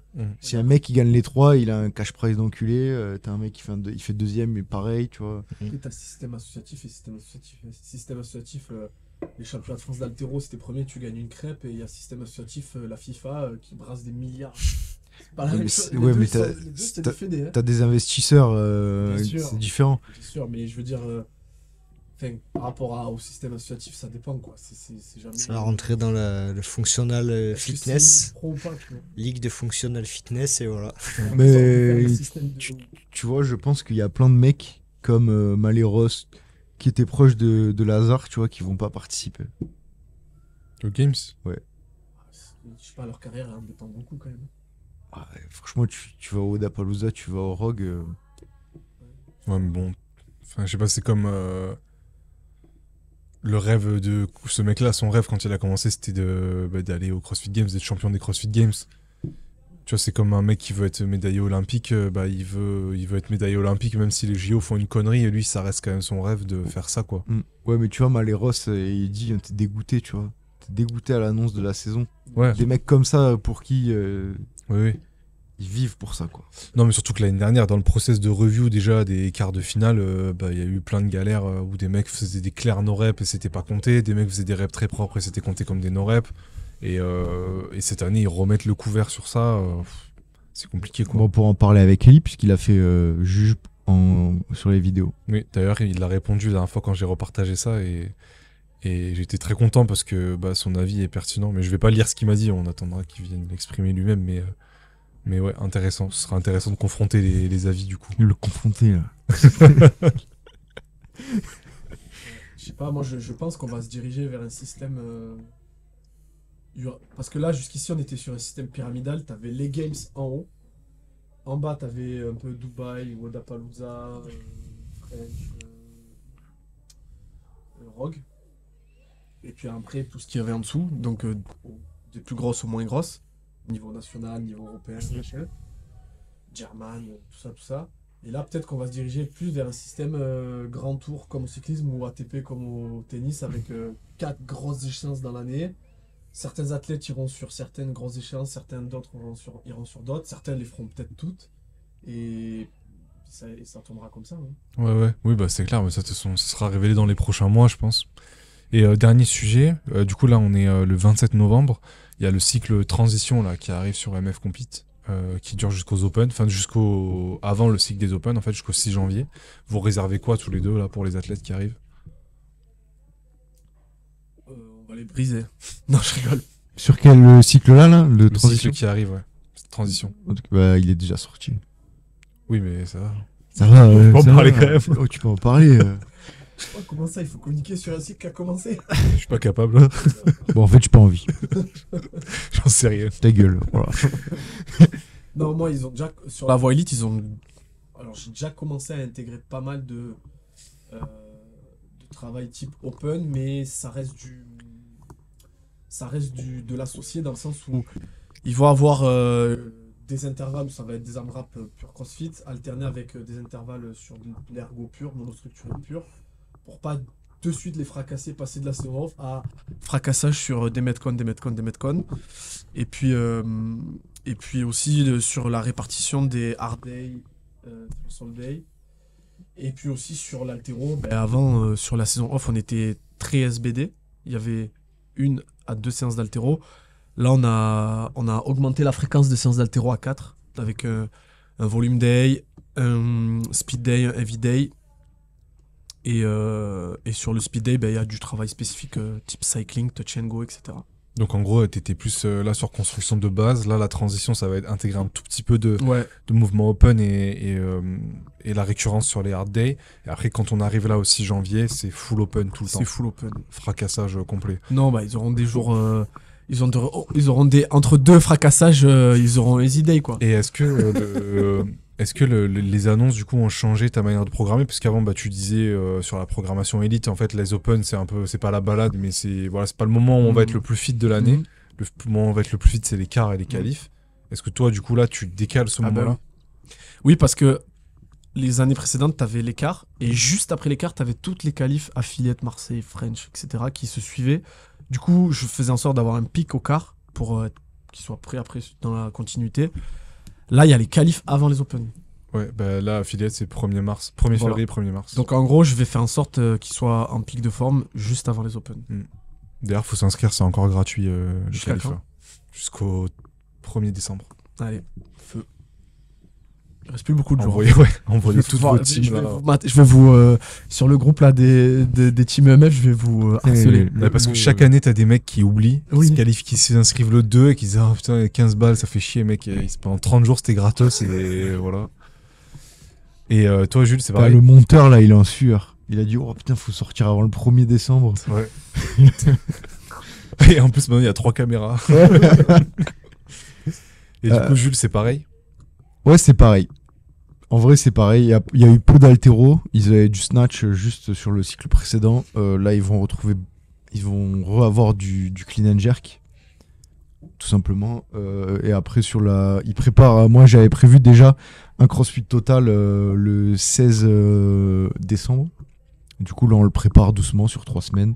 On monte en charge pour tout simplement que nerveusement ils soient prêts et que la séance ne les surprenne pas. Et après, l'objectif c'est de remettre un petit peu des workouts type open, donc pas des workouts type open, mais mettre des intervalles avec des mouvements typés open, beaucoup, pour faire la transition entre justement le cycle dernier où il y a eu beaucoup d'intervalles et le cycle prochain où, comme Ruben, je vais les fracasser. Ok, et parce que là, du coup, c'est pareil pour vos teams, en fait, tout va se jouer aux open.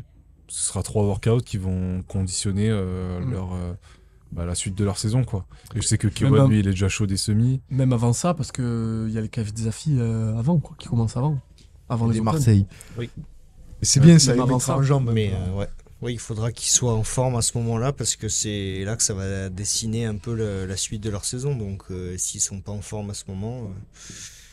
moi, j'ai dit à Val que si à la fin des qualifs des affis et des Marseille, il est fracassé et qu'il se sent pas de faire les Open à fond, qu'il les fera pas. Et il est pas contre cette idée parce que il préfère aller aux affis et c'est le truc que faire des Open. Ouais, puis surtout que les Open, du coup, cette année, vu il coupe un peu ses quarts de finale, ça veut dire qu'il y aura des barres lourdes peut-être à chaque truc. Moi, j'ai juste les teens où ce sera quand même leur objectif.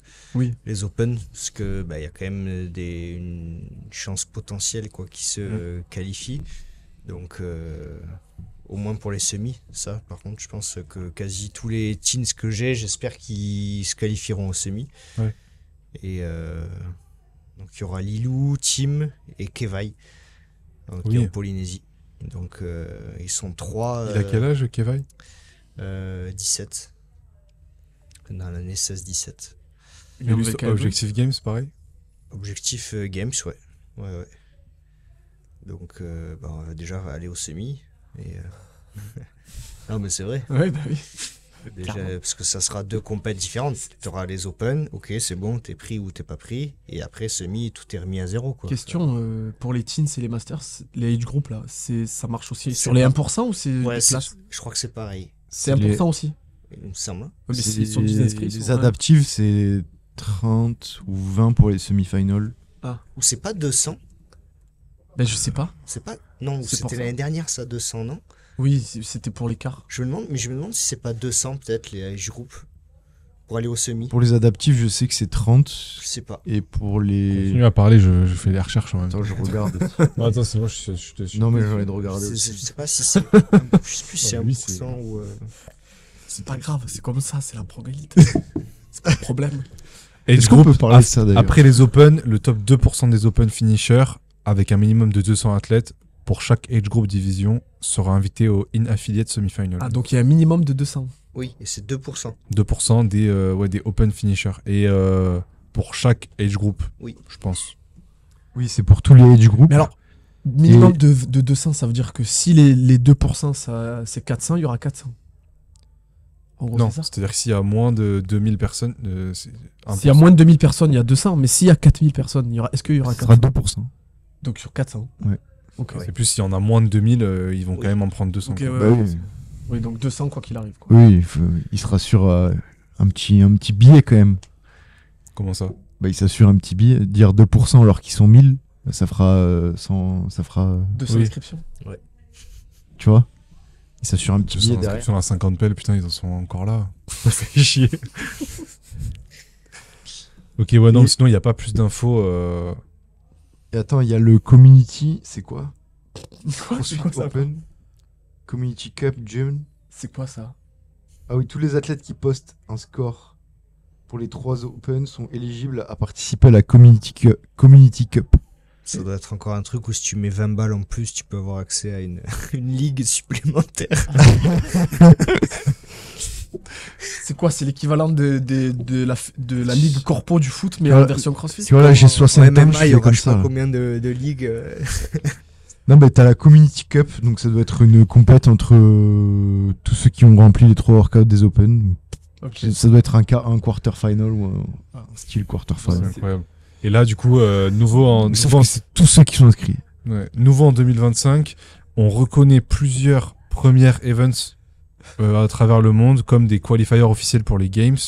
Et on donne du coup l'opportunité à nos athlètes de plus de temps pour se qualifier en fait, puisqu'il y aura les in-affiliate semi-final, donc c'est le 1er au 4 mai. Et après, in-person qualifying event, c'est avril à juin. C'est un peu comme l'année dernière, il y avait les last chance qualifiers, mais du coup c'était l'inverse. Non, c'était c'était pas l'an dernier, c'était l'année d'avant. Ah ouais. Mm. Bah, t'avais la vraie compétition et après t'avais le truc au Ouais. cas où, le repêchage quoi. Ouais. Oui, Ils je me étaient rappelle. 60 aux Games, là ils sont 30. C'est vrai, c'est là où Royce Dunn il avait fait les Les thrusters thrusters, et c'est bar muscle up, 80, ouais. bon. Bah, heureusement qu'ils ont fait ça, sinon on n'aurait jamais vu un mec faire ça, mais c'est trop bien. Ouais, Ouais, je non, me sinon, rappelle, ouais. bah, c'est vrai qu'en fait, en soi, c'est pas ultra compliqué, c'est juste que c'est un peu comme ce qu'on fait Apple cette année, c'est-à-dire qu'ils ont lancé un iPhone avec l'IA et les trucs IA n'étaient pas encore dispo, ça arrivait 3 mois après. Là, c'est pareil, ils te lancent un truc et en fait, ils te disent, bah, le reste, on verra un petit peu plus tard, quoi. Oui, Donc, ça eux fait- aussi, ils ça arrêtent fait un la peu bizarre. production de la VR. Non, ils Du arrêtent casque, la ouais. production du 1 et ils lancent le 2. Ouais. Du coup, tu l'as acheté ou pas? Je sais pas, je réfléchis. J'ai tellement hâte de te voir en podcast comme ça. Attends, moi je Il va te mettre Dave Castro, Bosman. Ah, les gars, ils sont là. Moi, je voudrais revenir sur la Community Cup, là. Ouais, je sais. Ça veut dire qu'en fait, c'est comme s'ils faisaient. Bientôt, ils vont sortir une tournoi des commerçants CrossFit, en fait. C'est genre. Ouais. T'es là, Ah, tu ouais. fais une ligue des amateurs qui ont rentré leur Oui, gros oui, score. c'est un peu ça. Tu vois, puis tu peux te carboniser. Les trucs des commerçants. Et quoi. t'as pas vu à la fin, il y a aussi New Pairs Competition. C'est quoi, ça Oui, on introduit un nouveau truc de qualification, enfin de compétition en personne pour les pairs. Donc là, individuels et masters qui font la compétition des Open peuvent s'inscrire avec un autre athlète et leurs 2 scores des Open les servira à se qualifier au Master Fitness Championship. Donc, au Master Fitness Championship, donc le truc des Games cette année, il y aura cette compétition à 2, du coup, Ok. comme les Marseille là, avec. Mais tu peux coach pas et être athlète. master, tu peux être juste deux Si, élites qui t'as sont. un master et un mec, Ah, un faut qu'il y ait Open. forcément un master. Voilà le bordel. Aïe, aïe, aïe, c'est compliqué là. Ouais, là, ça commence à être. Ouais. Voilà, voilà. Voilà, bon. Ok. Ben, merci de nous avoir écoutés On va pendant conclure tout sur ce ça. temps. On se retrouve avec Ellie Oui, dimanche. je sais pas dans quel ordre on va sortir les podcasts, si on sort celui-là en premier ou celui avec Ellie en premier. Du coup, cette phrase aura servi à rien si Ellie sera premier. Non, bah, on va sortir celui-là, parce que c'est l'ordre chronologique, mais bon. Ben, merci beaucoup et puis à la prochaine.